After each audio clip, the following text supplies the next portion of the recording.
नमस्कार, बुलेटिन में आपका स्वागत है और मैं हूं आपके साथ रितेश कुमार गौतम। और बात करेंगे देवभूमि उत्तराखंड की।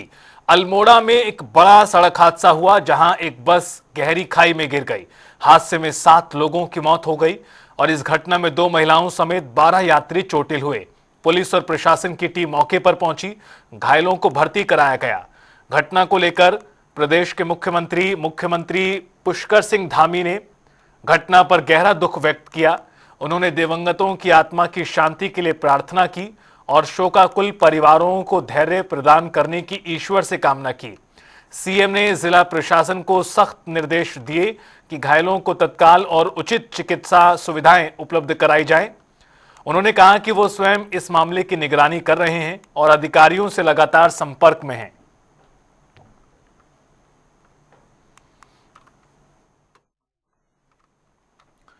मुख्यमंत्री ने लिखा, जनपद अल्मोड़ा में भिकियानसैन में रामनगर जा रही बस के भिकियानसैन विनायक मोटर मार्ग पर दुर्घटनाग्रस्त होने का अत्यंत दुखद समाचार मिला, जिसमें यात्रियों के हताहत होने की सूचना है। यह घटना अत्यंत पीड़ादायक और हृदय विदारक है। ईश्वर से प्रार्थना है कि दिवंगतों की आत्मा को श्री चरणों में स्थान एवं शोकाकुल परिवार को इस अपार दुख को सहन करने की शक्ति दें। हादसे में घायल यात्रियों को जिला प्रशासन द्वारा त्वरित रूप से नजदीकी अस्पतालों में भर्ती कराया जा रहा है। गंभीर रूप से घायलों को बेहतर उपचार के लिए चिकित्सा केंद्रों में रेफर किया गया है। पूरे प्रकरण की सतत निगरानी की जा रही है और स्थानीय प्रशासनिक अधिकारियों से निरंतर संपर्क में हूं। वहीं मुख्यमंत्री पुष्कर सिंह धामी ने राज्य में शिक्षा व्यवस्था को मजबूत और पारदर्शी बनाने के लिए उठाए गए कदमों को ऐतिहासिक बताया और कहा कि राज्य सरकार का उद्देश्य है कि हर बच्चे को गुणवत्तापूर्ण शिक्षा का अधिकार मिले। इसी के तहत अवैध रूप से संचालित मदरसों जो छात्रों को गुमराह कर उनके भविष्य के साथ खिलवाड़ कर रहे थे, उनके खिलाफ सख्त कार्रवाई करते हुए ताले लगाए गए। मुख्यमंत्री ने स्पष्ट किया कि अब मदरसा बोर्ड में भी माध्यमिक शिक्षा बोर्ड द्वारा निर्धारित पाठ्यक्रम ही पढ़ाया जाएगा। देखिए, वो सभी को शिक्षा का अधिकार मिले, एक ऐसा कानून राज्य के अंदर बनाया गया है कि अवैध रूप से चलने वाले मदरसे जो छात्रों को गुमराह करने का काम करते हैं, छात्र छात्राओं के जीवन के साथ कहीं ना कहीं धोखा करते हैं, उनको अवैध रूप से जो चलने वाले थे हमने ताला भी लगाया है।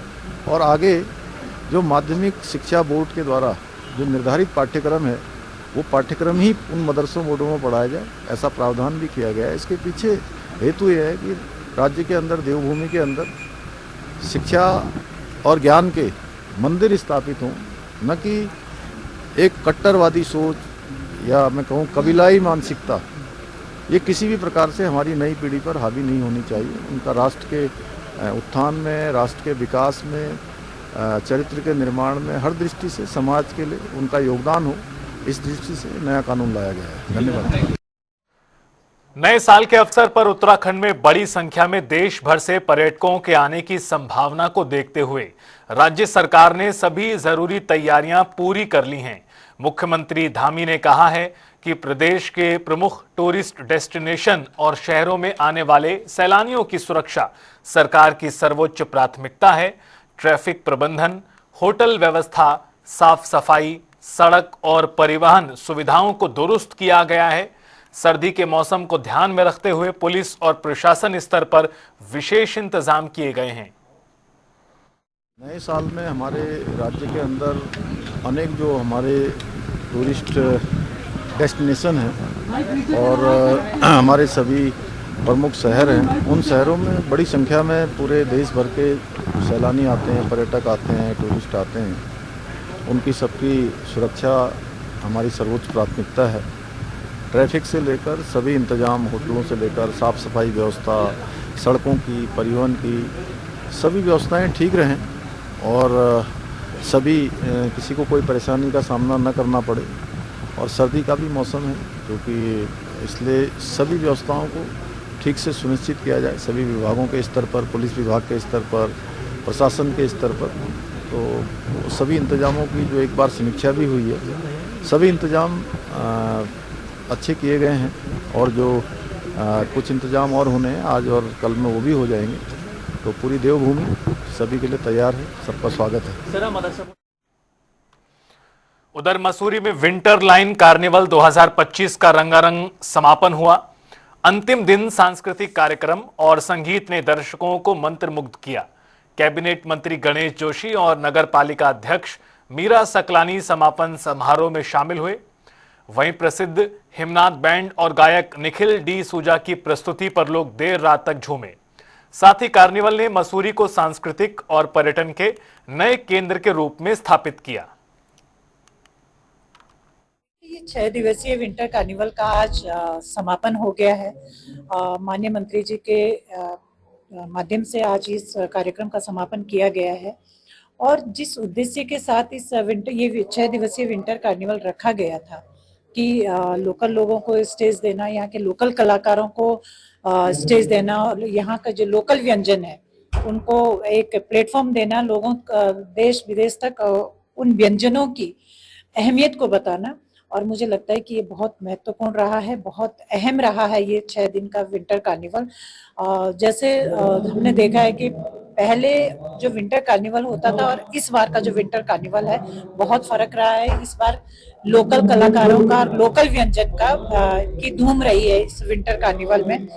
नगर पालिका और प्रशासन के बीच एक अच्छा कोऑर्डिनेशन रहा है और दोनों ने मिलकर के इसमें बहुत अच्छी सहभागिता निभाई है और इसमें लोकल लोगों का भी बहुत, पूरे शहर का एक अच्छा सहयोग रहा है।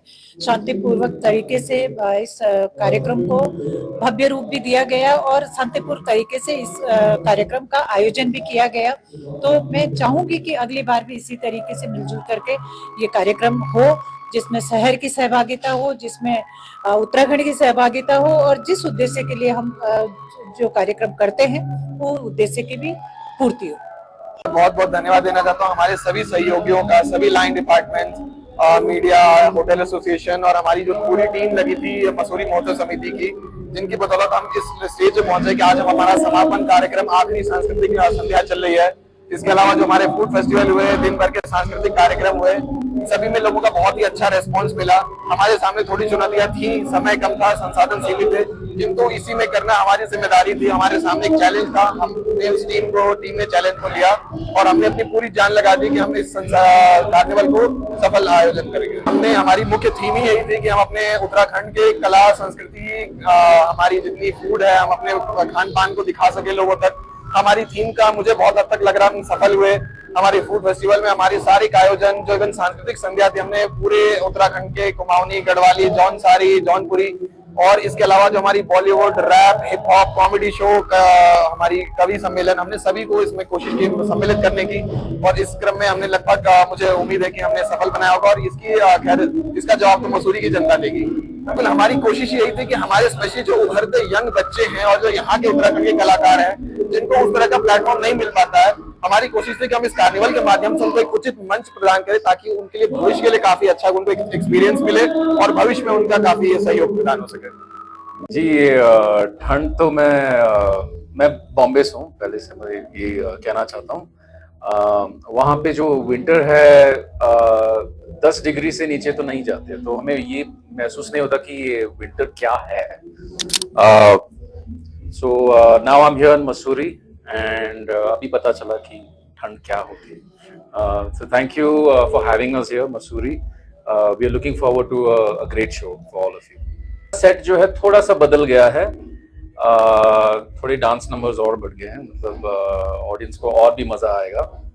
और देखते हैं, 1-2 इंडी गाने भी हैं, मेरे अपने गाने हैं, लोगों को पसंद आएगा, मुझे यही फीलिंग है।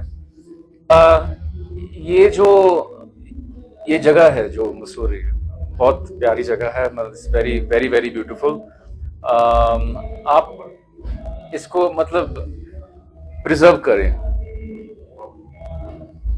यही कहना चाहता हूँ। आपको जो गाने हैं आपको पसंद आ गए, मतलब पुराने गाने हैं लेकिन इतने भी मतलब नए नहीं हैं, बट आई एम ग्रेटफुल कि आप लोग हर कॉन्सर्ट में आके वो गाने मेरे साथ गाते हैं। हरिद्वार में वन विभाग की लापरवाही एक बार फिर सामने आई है। दरअसल ज्वालापुर के कटहरा बाजार में जंगल से भटककर एक 12 सिंघा और नील गाय पहुंच गए, जिससे इलाके में हड़कंप मच गया। गनीमत रही कि घटना के समय बाजार बंद था, इसलिए कोई जनहानि नहीं हुई। वहीं स्थानीय लोगों का कहना है कि पहले भी शिकायतें की गई हैं, लेकिन वन विभाग ने अब तक कोई भी ठोस कदम नहीं उठाया है।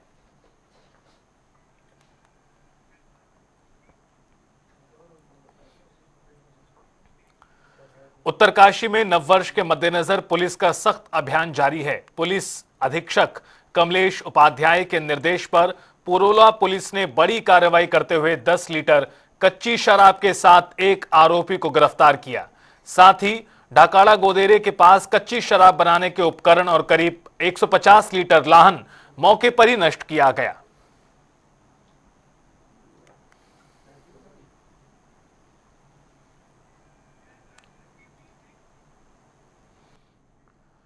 उत्तरकाशी के राजकीय इंटर कॉलेज जुड़गा में राष्ट्रीय सेवा योजना इकाई का 7 दिवसीय विशेष शिविर सफलतापूर्वक संपन्न हुआ।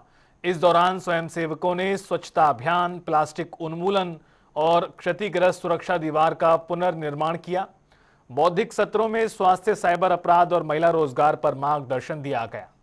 साथ ही समापन के अवसर पर सांस्कृतिक कार्यक्रमों के साथ पुरस्कार भी दिए गए।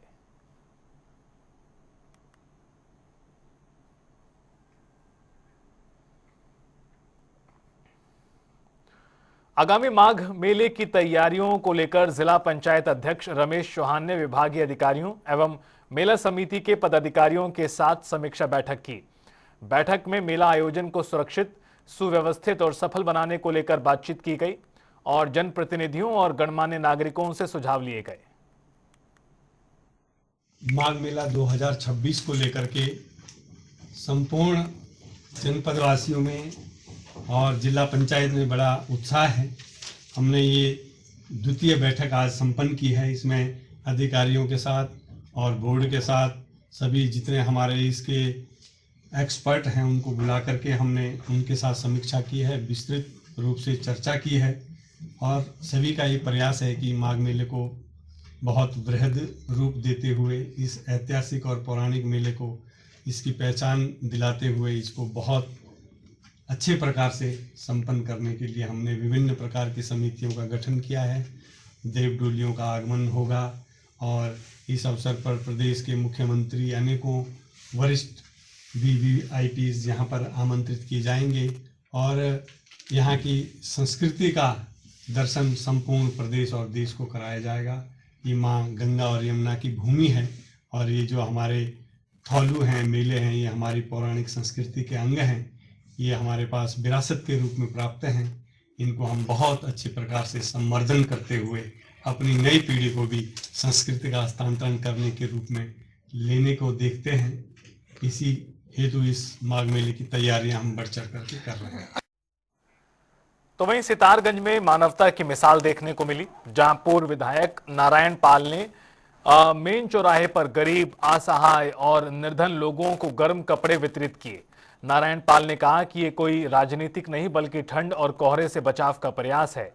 कंबल और जैकेट पाकर जरूरतमंदों के चेहरे भी खिल उठे। करमजीत सिंह ने भी इस पहल की सराहना की।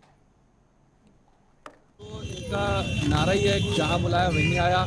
आज इन्होंने देखा कि हमारी विधानसभा में कि ठंड का मौसम है, तो इन्होंने आके यहाँ ज़रूरतमंद लोगों को कंबल और जो है जैकेट इन्होंने दी हैं। और वैसे भी पाल जी का रहा है ज़रूरतमंद लोगों की और हर जगह मतलब ज़रूरत पूरी करते हैं और जगाते हैं। हर किसी के मान सम्मान में ये साथ खड़े होते हैं और गरीबों को ये मसीहा है और कहीं भी किसी को ज़रूरत है कि कंधे से कंधा मिला के चलते हैं। और ये लोगों ने इनको 10 साल देख रखा है पहले भी और आने वाले टाइम में जो है सितारगंज की जनता के साथ। उत्तराखंड राज्य की 25वीं वर्षगांठ के अवसर पर महिलाओं को आत्मनिर्भर बनाने की दिशा में एक नई पहल की गई है, जिसमें हरिद्वार में महिला समूहों के लिए क्लाउड किचन प्रशिक्षण कार्यक्रम का शुभारंभ किया गया है। कार्यक्रम के तहत 25 महिलाओं को विशेष प्रशिक्षण दिया जा रहा है ताकि वो क्लाउड किचन शुरू कर सकें। कार्यक्रम का उद्घाटन करते हुए मुख्य विकास अधिकारी ने बताया कि हरिद्वार उत्तराखंड का पहला जिला है जहां महिलाओं को इस तरह की ट्रेनिंग दी जा रही है।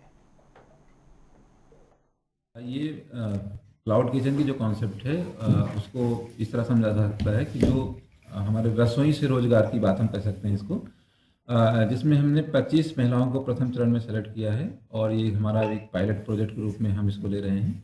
हम चाह रहे हैं कि महिलाएं जो पाक शास्त्र में निपुण होती हैं, उनका जो भोजन है वो ऐसे लोगों के तक पहुंच सके जो नीडी हैं। बहुत से लोग चाहते हैं कि हमें घर जैसा भोजन मिले, कुछ लोग चाहते हैं कि हमें मसाले जो कम मसाले का भोजन मिले, तो अकॉर्डिंगली वो कस्टमाइज्ड भोजन उनको उपलब्ध कराएंगे टिफिन के माध्यम से। और इसके लिए हम ये भी कोशिश करेंगे कि ऑनलाइन हम इनको कनेक्ट कर सकें, जिससे वो भोजन सप्लाई करें, उनका जो है पेमेंट भी ऑनलाइन ही ऑर्डर हुआ, ऑनलाइन उसका पेमेंट हो गया। इस तरह से एक ये कॉन्सेप्ट रहेगी जो पूरे हमारे जनपद में उन एरिया में जहाँ जहाँ हमारा जैसे इंडस्ट्रियल एरिया है और जहाँ ज़्यादा संख्या में लोग काम कर रहे हैं, वहाँ ये काफ़ी इफेक्टिव रहेगा। हरिद्वार के सिडकुल क्षेत्र स्थित मेट्रो अस्पताल एक बार फिर विवादों में है। वेतन न मिलने से नाराज डॉक्टरों ने अस्पताल परिसर में प्रदर्शन कर प्रबंधन के खिलाफ विरोध जताया। साथ ही डॉक्टरों का आरोप है कि कई महीनों से सैलरी रुकी हुई है। डॉक्टर पंकज ने बताया कि 1 साल से सेवाएं देने के बावजूद उन्हें अब तक 1 महीने की सैलरी भी नहीं मिली। वहीं assistant labour commissioner Prashant Kumar का कहना है कि करीब 13 डॉक्टरों की शिकायतें मिली हैं, जिस पर नियमानुसार कार्रवाई की जा रही है। साल भर से ये टामाटोल दे जा रहे हैं, आज देंगे, कल देंगे, परसों देंगे और अगले महीने आएगी, उस अगले महीने आएगी। हम इनसे रिक्वेस्ट कर करके परेशान हो चुके हैं हर तरह से। मैनेजमेंट को कई बार बोल दिया, नोएडा तक भी इनको मैसेज पहुंचा दिया, लेकिन ना तो ओनर की तरफ से और ना ही लोकल मैनेजमेंट की तरफ से कोई भी रिस्पांस नहीं है किस तरह का। आज धरने पे बैठे क्या है कि यहाँ पे सभी स्पेशलिस्ट हैं, जिनमें यहाँ पे working since last 10 to 12 years they are working here, but still the management is not looking after it. Why, I don't know. It's really very painful condition for all of us, and we request all our doctors society also, please do not come into this hospital, as we have suffered with lot of pain in this hospital. It is very difficult to survive, and the management is very worst, and every second month, third month, management is changing. I don't know why, but आप लोगों को बुलाने का यही एक मकसद था, ताकि आप लोगों के सामने आ सके। और जब doctors main backbone is standing in front of you, आप उस समझ सकते हैं कि हॉस्पिटल का क्या व्यवस्था होती है। देखिए, मैं इसमें आपको बताना चाहूँगा कि पहले कुछ श्रमिकों की भी शिकायत मेट्रो हॉस्पिटल के अगेंस्ट में प्राप्त हुई थी, जिन पर विभाग के द्वारा नियमानुसार उनको नोटिस प्रेषित करके उस पर सुनवाई की गई और श्रमिकों का भुगतान तो मेट्रो हॉस्पिटल के द्वारा किया गया है। उसके साथ ही कुछ डॉक्टर्स की भी लगभग 13 डॉक्टर्स की शिकायत भी प्राप्त हुई है कि उनको लंबे समय से उनका वेतन नहीं दिया जा रहा है। तो उपरोक्त के संबंध में भी मेट्रो हॉस्पिटल की मैनेजमेंट को एक नोटिस जारी किया गया है। उस नोटिस के क्रम में सुनवाई चल रही है। अभी डॉक्टर से भी ये कहा गया है कि अगर वो अपना क्लेम बनाकर सक्षम न्यायालय में यूनिट कर सकते हैं अपना मुकदमा, तो नियमानुसार उसमें भी कार्रवाई की जाएगी। देखिए, क्योंकि ये प्रकरण जो है न्यायालय से संबंधित है, अगर वो शिकायत में समाधान कर सकते हैं तो हो सकता है 15 से 20 दिन में इसका समाधान हो जाए, और अगर नहीं होता है तो फिर न्यायालय के अंतर्गत जो भी न्यायालय की प्रक्रिया है उसके अनुसार इसमें कार्रवाई की जाएगी। हरिद्वार नजीबाबाद राष्ट्रीय राजमार्ग और सिडकुल क्षेत्र में सड़क सुरक्षा सुनिश्चित करने के लिए परिवहन विभाग और हरिद्वार पुलिस ने संयुक्त अभियान चलाया। इस अभियान में अनफिट और ओवरलोड वाहनों की जांच की गई, कागज और ड्राइविंग लाइसेंस भी जांचे गए। 50 से ज्यादा वाहनों के चालान किए, 5 वाहनों को जब्त किया गया। साथ ही 2 लाख से अधिक का संयोजन शुल्क वसूला गया। सड़क सुरक्षा बढ़ाने के लिए वाहनों पर रिफ्लेक्टर टेप भी लगाए गए और भविष्य में भी सख्त कार्रवाई जारी रहेगी। क्योंकि ओवरलोड वाहन सड़क दुर्घटनाओं में एक बहुत निगेटिव इम्पैक्ट करते हैं। हमारे पास लगातार हरिद्वार नजीबाबाद रोड से शिकायत आ रही थी कि वहाँ पर ओवरलोड वाहन चल रहे हैं। इसीलिए हमारे द्वारा प्रवर्तन दल हरिद्वार, इंटरसेप्टर दल हरिद्वार और चिड़ियापुर टास्क फोर्स और संभागीय निरीक्षक द्वारा संयुक्त रूप से एक टीम बनाकर वहाँ पर कल कार्यवाही की गई, जिसमें हमने 50 से अधिक वाहनों के चालान किए, उनकी फिटनेस चेक की और 5 वाहनों को हमने सीज किया है। और इसके अंतर्गत हमारा 2 लाख से अधिक का हमको सीएस प्राप्त हुआ है। चूँकि नववर्ष आ रहा है और इस समय सड़क दुर्घटनाओं की संभावना बहुत अधिक रहती है, इसलिए हमारे सारे परिवहन विभाग हरिद्वार के अंतर्गत जितने भी दल हैं सभी कार्यरत हैं और लगातार चेकिंग कार्य कर रहे हैं। अभी भी यहाँ ARTO संभागीय निरीक्षक के द्वारा वाहनों की फिटनेस चेक की जा रही है और अभी हमने एक वाहन की फिटनेस कैंसिल भी की है, आगे भी गाड़ी की जाएगी। आज कहाँ पे सिडकुल एरिया में चेकिंग की जा रही है। इसके बाद रात में जहाँ भी मुख्य क्षेत्र हैं वहाँ ड्रंक एंड ड्राइव के प्रति हमारे जो दल हैं वो लगातार लगे रहेंगे और इसके ऊपर कड़ी कार्यवाही करेंगे। कोई चेतावनी लोगों से या जो ट्रक ड्राइवर होते हैं उनसे? हाँ, मेरी सभी से यही एक निवेदन है और चेतावनी आप जो भी मान लें कि आप बिना नशे के वाहन चलाएं, शराब पीकर वाहन ना चलाएं, वो आपके लिए और आपके परिवार दोनों के लिए एक तरीके से खतरा है। देखिए, यहाँ पे जिलाधिकारी महोदय के निर्देशों एवं संभागीय परिवहन अधिकारी महोदय देहरादून के निर्देशों के क्रम में प्रशासन, ARTO प्रशासन और प्रवर्तन के साथ जॉइंट चेकिंग के लिए निर्देशित किया गया था। तो उसी के क्रम में हम गाड़ियों की फिटनेस का यहाँ पे चेक कर रहे हैं कि जो भी गाड़ियों की मैकेनिकल कंडीशन है वो किस तरीके की है। तो उसके लिए हमारे जो तकनीकी अधिकारी हैं, संभागीय निरीक्षक प्राप्त वो भी आज यहाँ पे साथ में है। तो ये हम तीनों अधिकारी यहाँ पे मिलकर ये संयुक्त रूप से चेक करें वाहनों का कि उनकी जो फिटनेस है, उनकी जो मैकेनिकल कंडीशन है वाहनों की, वो सही है। पुलिस क्षेत्र अधिकारी भूपेंद्र सिंह धोनी ने सितारगंज कोतवाली का अर्धवार्षिक निरीक्षण किया है और इस दौरान असलों की बारीकी से जांच पड़ताल करने के बाद कोतवाली के सब इंस्पेक्टरों को पिस्टल, राइफल, रिवॉल्वर जैसे आधुनिक हथियारों को खोलने और लॉक करने जैसी जरूरी चीजों को ट्रायल भी किया गया। इसके अलावा निरीक्षण के दौरान मुकदमों में पंजीकृत वाहन, रजिस्टर, कंप्यूटर ऑफिस, शौचालय और नए भवन का भी निरीक्षण किया गया। ये एक रूटीन का अर्धवार्षिक निरीक्षण होता है। उसी क्रम में आज कोतवाली का निरीक्षण किया गया। कैंपस की साफ सफाई अच्छी है और डिस्प्ले सब अच्छा है। असले देखे गए और सब इंस्पेक्टरों को चूंकि पिस्टल और रिवॉल्वर से काम करना होता है तो कई बार परिस्थितियाँ ऐसी होती हैं कि बदमाशों से मुठभेड़ की स्थिति आ जाती है। हालांकि उत्तराखंड में कम चलन है, लेकिन यहाँ भी कुछ 4 जिले जो बड़े हैं वहाँ ऐसा हो जाता है। तो अपना जो पुराना एक्सपीरियंस था हमारा, जो हमारे साथ समस्याएं आती थी, उसी को लेकर के पिस्टल अगर इशू हो रही है तो सब इंस्पेक्टरों को डेमो दिया गया और बताया गया कि मौके पे जब आप इसे पिस्टल को कॉक करेंगे तो इसमें पिस्टल में बड़ी समस्या होती है डबल फीडिंग। एक चैम्बर में चला जाता है राउंड, दूसरा चैम्बर के बाहर फंस जाता है तो पिस्टल फायर नहीं करती है। तो ऐसी स्थिति में बदमाशों से मुठभेड़ में हमारा नुकसान हो जाएगा, बदमाश हमारा नुकसान करके भाग सकते हैं। तो डेमो चेक किया तो एक पिस्टल से फर्स्ट में ही डबल फीड हो गया, नहीं हुआ तो उसको फिर सर्किट प्रिकॉशन के साथ हटाया गया। दूसरे पिस्टल ने 2 से 3 राउंड रिजेक्ट किए, उसमें हल्के सफाई की ज़रूरत है। तो सब इंस्पेक्टरों को सबको डेमो करके समझाया गया है और बताया गया कि इसकी ऑयलिंग वगैरह कर लें, क्योंकि आप अगर कहीं जा रहे हैं तो सच्चा साथी जो है वो असला ही होता है। आपके साथी हो सकता है भाग जाए मौके से, लेकिन आपके पास में जो असला है वो कभी आपका साथ नहीं छोड़ता है। तो इसी सिद्धांत को ध्यान में रखते हुए इनको बताया गया साफ सफाई ढंग से रखें और इसकी हैंडलिंग करते हैं। देहरादून के राजपुर रोड पर स्थित एक कपड़ों के शोरूम में ऊपर से हो रहे पानी के रिसाव से भारी नुकसान का मामला सामने आया। शोरूम संचालकों का आरोप है कि पहले तल पर रहने वाली महिला जानबूझकर पानी छोड़ती है। शिकायत के बावजूद समस्या का समाधान नहीं हुआ तो समाज सेवी ने पुलिस से कार्रवाई की मांग की। पुलिस ने कार्रवाई का आश्वासन दिया है। बहुत ही दुख के साथ कहना चाह रही हूँ कि मुझे दया चौक पे आना पड़ा, क्योंकि पिछले 10 साल से मैं शिकायत कर रही हूँ। मेरा एक शोरूम है जो कि एसपी हॉल के सामने है, उसी के ऊपर एक महिला रहती है जो लगातार दुकान खाली कराने की मतलब से कभी ऊपर से पानी छोड़ती है, कभी अगर कहाँ पे कुछ काम अपने दुकान में कुछ काम कराते हैं तो पिटाई करती है लोगों की। 10 साल से लगातार हम उनसे रिक्वेस्ट करते आ रहे हैं कि मैडम ऐसा मत कीजिए। दुकानदार हमारे हमेशा शिकायत करते हैं कि मैडम ऊपर से पानी आ रहा है, कैसे हम यहाँ पे रहें, लेकिन वो महिला बिल्कुल नहीं मान रही है। उसी संदर्भ में मैंने कई जगह शिकायत भी की। पहले भी पुलिस अधीक्षक है जो हमारी दया चौकी के जो इंचार्ज है उनको मैंने शिकायत की थी, लेकिन उस महिला पे कोई कार्रवाई नहीं कर पा रहे। बोलते हैं कि मैडम वो बहुत बदतमीजी है तो हमें मार रही थी, वो तो पागल है, लेकिन अस्करा चलता है कोई। अरे आप एक पागल महिला है, आप बोल रहे हैं, उससे आप कार्रवाई नहीं करेंगे तो क्या हम किसी लोग ऐसे सफर करते रहेंगे? उत्तराखंड में तो यही चलता रहेगा कि कोई भी आकर के जो है हमें इस तरह से परेशान करेगा और हमारा पुलिस प्रशासन उसमें कोई कार्रवाई नहीं करेगा। तो मेरा मुख्यमंत्री जी से भी निवेदन रहेगा कि मुख्यमंत्री जी इस तरह से आप महिलाओं का उत्पीड़न हो रहा है और बहुत दुखी बात है कि महिला ही जो है एक महिला का उत्पीड़न कर रही है, जो कि बहुत दुखद है। आज और रुकेंगे यहां पर एक ब्रेक के लिए। आप देखते रहिए जनता टीवी।